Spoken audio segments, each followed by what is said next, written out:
Welcome to Sweet Life Beat Life. We hope this video helps. You start by confirming the sale details and grabbing the transaction ID. This saves time and avoids mistakes. Once done, open PayPal and locate the transaction in Activity. Make sure you know the exact carrier name and tracking number format. Different carriers require different codes. If you use a connected store or shipping label service, find the order there first. Begin the update now, so the tracking attaches to the correct transaction and notifications reach the buyer immediately. You click the transaction to reveal details, then select Add Tracking Info. It's often under More Actions. Enter the carrier name exactly as PayPal recognizes it, then paste the tracking number, double-check for transposed digits.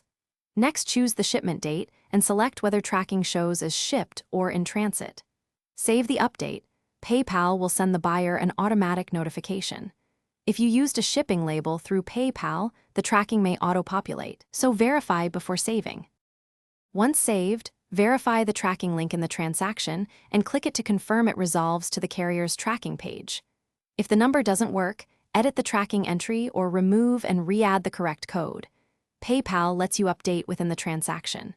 If problems persist, contact PayPal support with the transaction ID and screenshots.